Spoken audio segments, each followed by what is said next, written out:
This week in the Boardroom, brought to you by NYSE Governance Services, Corporate Board Member, along with Governance Knowledge Partners, the Center for Audit Quality, and Grant Thornton, and contributing partners, National Investor Relations Institute, and the Society of Corporate Secretaries and Governance Professionals.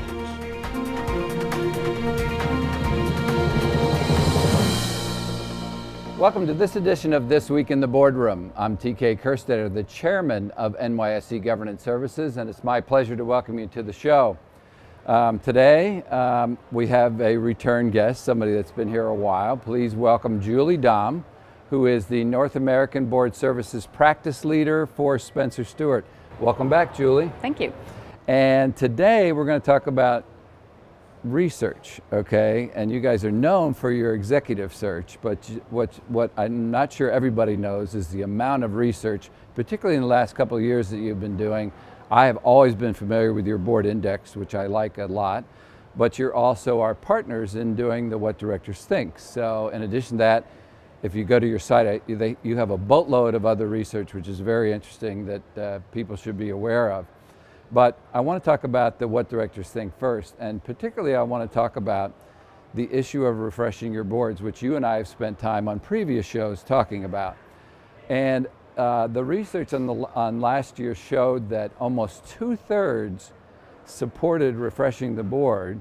And if we add somewhat important to that, 93% of the respondents said it was important or critically important or somewhat important to refresh the board.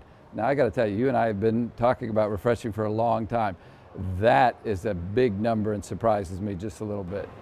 It is a big number, and it seems almost like a theoretical discussion, because when you look at what's actually happening on board refreshment and turnover, in fact, there is not any more turnover than there has been. And in fact, over the past couple of years, we've seen very few new directors in the boardroom. So I think boards understand that it's critical to have people sitting around the table who have very relevant experience to the business and where the business is going. I think boards understand that the world we're all living in and the world that we're doing business in is changing. So they will recognize that they need people who have digital marketing experience, who have cybersecurity or technology experience, or experience doing business in overseas in China or other emerging markets, and yet so they know they need people who are current. And yet what we've seen is that there has still been this tendency to say, no, that's all well and good, and we know that no one around this table has that. I mean, let's face it, no one over a certain age has that kind of experience. But they're still relying on retirement age in order to encourage turnover. And they are increasing the retirement age of boards. So what we're seeing is that boards are actually getting older, their tenure is getting longer, and they are retired. So there is a more of an emphasis on having wisdom and experience in the room versus some of this currency of people who understand business as it is today. So boards talk about it, but if you look at the reality, it isn't happening very much. So this year there were less than 400 new directors in the S&P 500. Same was true last year. The year before that, there were less than 300 new directors. So there's not a lot of turnover. And what we're hearing from management teams is, well, we have to take our board on a journey with us to try to help them understand why we're doing this in China, or why this is a new business or a new way of approaching consumers. So instead of being able to rely on them, they're having to educate them. So there's lots of wisdom in the room around M&A, CEO succession, things like that, and that's important, but there is less experience in doing business in the world we're in today. So boards theoretically know this is important, but on an individual specific board basis are not discussing it as much as they probably should be. Yeah, not happening. Well, the number is startling because even the recognition of that this is important is that. Now, if you take that one step further, the logical thing for us to look at is then how does one refresh their board, okay? Right. And we had given them, and we asked that question, and we gave them the option of term limits, retirement age. Again, much to my surprise, 85% of that total picked board evaluations. Now, here's another topic that you and I have spent a lot of time talking about. We think that people do board evaluations. We don't think many people act on board evaluations. But when 85% says that's how you should refresh your board, that means I'm going to do an evaluation. If there's somebody should be replaced, we're going to replace them. But I have a feeling that you're going to tell me that that's not happening either. No, and it isn't. And what's interesting, if we look at our board review for this year, we do ask boards, do you do a board evaluation? Do you do committee evaluations? Do you do individual peer evaluations? And most boards do a board evaluation, most boards do committee evaluations, but there's been no real movement on the number of boards that do individual peer assessments. Well, that's what they're talking about. That's how you get turnover, to be able to look around the room and say, you know, if somebody's been a terrific director, but maybe their experience is no longer as relevant or what have you. They're not doing those evaluations. So again, it's a theoretical, it's the obvious answer is that the best way is to evaluate somebody's performance versus to say, well, when you hit a certain age or a certain tenure, then you're no longer valuable, because that, you know, as we all say, you know, people are living longer and they're contributing longer, but it doesn't mean that you know, but everyone agrees that age just shouldn't be the criteria or tenure, but that's what we are. In effect, that's what everybody is still, not everyone, but most people are still using, and the numbers support that. If only a third are doing individual evaluations, then 2/3 have to be using age or tenure, and of the third that do evaluations, I mean, you know, they don't always act on them, to your point. So it's, again, a theoretical discussion, kind of. It would make sense for other people, but not necessarily for our board. And we know it takes a lot of courage to have somebody be a leader in the boardroom. I mean, it's not easy. It's very difficult. It's not easy to be that individual that says, okay, we're not going to renominate you in the next thing because you're not contributing enough, or you're not prepared for meetings, or whatever it might be. So, but the reality is, you know, and that's why you and I have discussed term limits, not only for the purpose of saying that takes all that difficult part out, and some companies are doing that very successfully. But as we see in this and in talking with people, they really don't like term limits. So I'm not sure that that's going to gain. And we're not seeing any increase in the number of boards who have term limits. So in the S&P 500, it's still 4% of boards. And one of those companies' term limit is 30 years.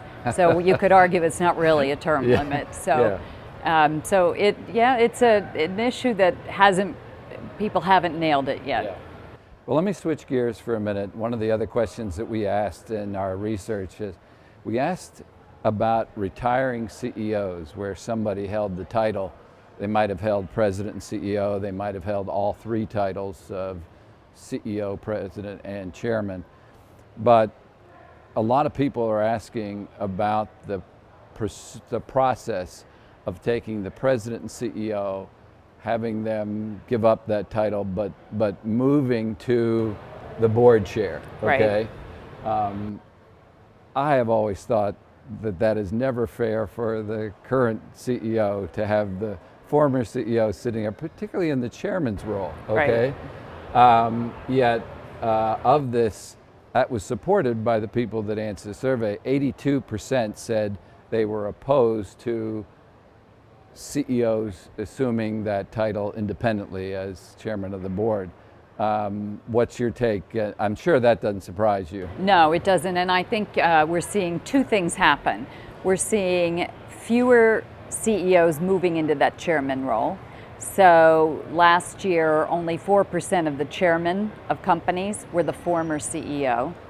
And when that does happen, generally it's for less than a year. It's up until the next annual meeting or the end of the fiscal year or something like that. That may be different if it's a founder situation, but generally boards are not allowing CEOs to remain on as chairman for a long time. The other thing that is happening is that boards recognize that there is a need for a split of the chairman and CEO, or more of a need than we've had before. I don't think anybody thinks it should be mandated or dictated, but when boards are going through a CEO succession, they are discussing this. And last year, I'm going to look at numbers, of 94% of the companies that went through, the S&P 500 that went through a CEO turnover, split the role. Now, it doesn't mean they'll keep the role split forever, but they are splitting it. Yeah. And so if you look at the numbers now, 24% of the S&P 500 has a truly independent chairman. So not the former CEO who's moved up, but somebody who's really independent. That's a pretty big increase in a very short period of time. So it is something that I think boards believe in, are talking about, and putting into action. Well, another topic that I wanted to talk about, which you have already alluded to, was the mandatory age requirement. And that has been the fail-safe again. But right. To your point, the number just keeps rising. 88, the survey showed that 10 years ago it was, let's see, last year it was 88%, and that's up from, looks like 24% of the boards now have age of 75. It's actually gone up again this year. We haven't released the data yet. This year, it'll be 30% of boards have a retirement age of 75 or more. Then we have some that have retirement ages of 80. But we also, and then we have, I think it's 82% of boards have a retirement age of over 72 or over. So it's huge change. But the significant thing is 72 is becoming less desirable than 75. So the turnover is going to get even less by that process. So that's really not helping the cause, if you will, in the sense of getting people in that boardroom that understand all the new dynamics that are occurring, whether that be cyber risk or any of the other things that are happening. So, as I said, it's emphasizing wisdom and experience, boardroom experience over market experience and kind of current events and things like that. So, instead of balancing it, it is saying that everybody stays relevant up until whatever age it is you set. So you're right, it's discouraged there. That's why we don't have a lot of turnover in boardrooms. So we have about a minute and a half left. Anything that I haven't asked you that really comes to mind when you think of the surveys that you've done with the board index, or what directors think? Well, two things I'd point out, totally different from each other, but one, this year, the percentage of women on boards only creeped up to 19% versus 18% last year. But 30% of new directors last year were women, so that's a big increase. It's the highest we've ever seen. The other thing that I thought was interesting in the study about what directors think is that 60% of directors felt confident or very confident in their cybersecurity protections, their IT security. And given everything that we're hearing from security experts and from, and what we read in the paper, I think that is an issue that perhaps will get even more attention over the next couple of years, that is something that directors probably need to spend more time on and have somebody in the room who can help them think about what is going on. We talked about that. In fact, maybe 2 other shows, we talked about that number. Everybody I talked to says that's such a false sense of security.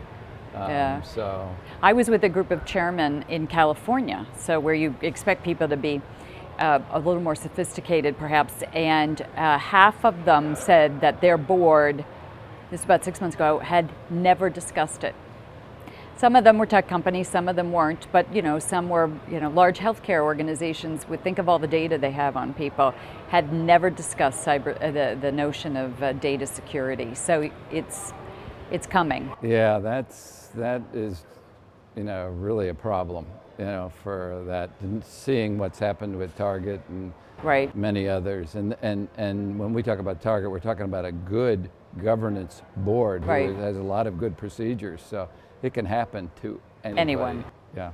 Well, Julie, as usual, thank you for Thank you, spending time TK. with us. It's always enjoyable. Nice to be here with And you. that will conclude this edition of This Week in the Boardroom. We hope you enjoyed the show. We'll be back again next week where we take a look at another critical topic that'll help you be a better board member or committee member. So we'll see you then. Join us again next week for This Week in the Boardroom, brought to you by NYSE Governance Services Corporate Board Member, along with Governance Knowledge Partners, the Center for Audit Quality, and Grant Thornton. And contributing partners, National Investor Relations Institute and the Society of Corporate Secretaries and Governance Professionals.